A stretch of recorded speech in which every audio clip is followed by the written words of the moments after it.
पापा क्या कहते हैं? पापा हमेशा बढ़ावा देते हैं सर कि पढ़ो, मम्मी पापा दोनों। बोलो, लेकिन आपके आंख में आंसू क्यों आए?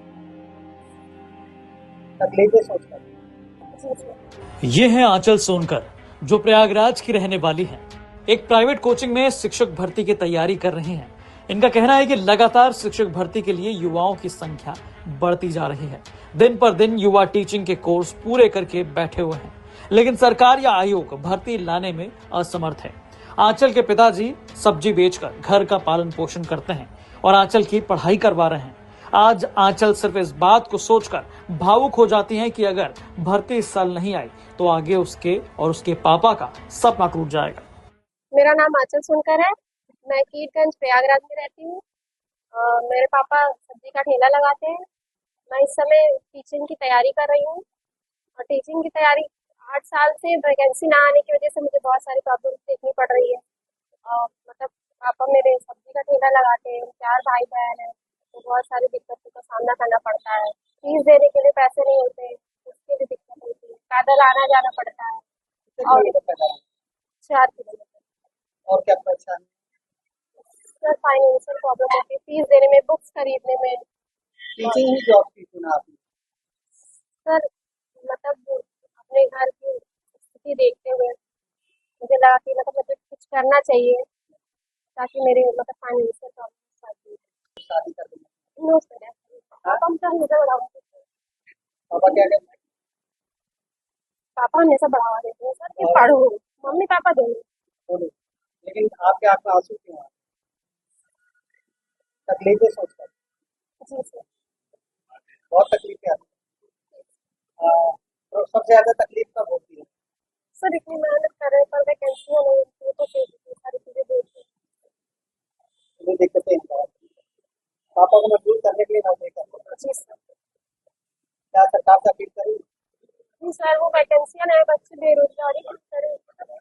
बच्चे इतनी मेहनत कर रहे हैं तो फिर उनका कुछ तो लाभ चाहिए।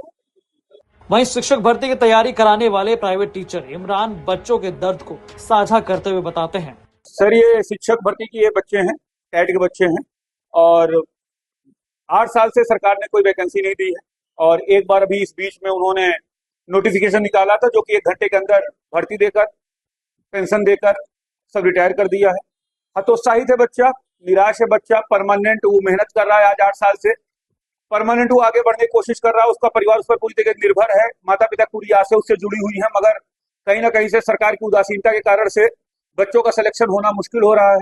सरकार से एक ही मेरी रिक्वेस्ट है एज ए टीचर प्रयागराज से कि कहीं ना कहीं से वैकेंसी को फुलफिल किया जाए, निकाला जाए, सोता हुआ विभाग जागे और बेहतर तरीके से वैकेंसी निकाले ताकि एक बच्चे के ऊपर उसका पूरा परिवार, उसके माता पिता निर्भर होते हैं। पूरी तकलीफों पूछते हैं बच्चे को। ये बच्चा 10 बाई 10 के कमरे में रहता है, उतने बड़े कमरे में रहता है जितने बड़े कमरे में गांव में इसकी भैंस बांधी जाती है। सर लाइट चली जाती है, इन्वेटर तक घर के अंदर नहीं है, एक कमरा में एक पंखा लगा हुआ है, ना एसी है ना कूलर है। 3-4 हजार रुपए वो बच्चा पा रहा है, जवान से बुढ़ापे की तरफ बढ़ता चला जा रहा है।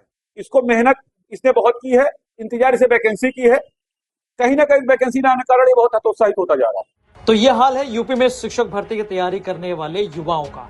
हालांकि युवाओं ने नई शिक्षक भर्ती की मांग को लेकर पिछले दिनों यूपी शिक्षा सेवा चयन आयोग के गेट पर बड़ा धरना भी दिया, लेकिन 14 दिन तक चले प्रदर्शन को आखिरकार आयोग ने पुलिस प्रशासन की मदद से बंद करवा दिया।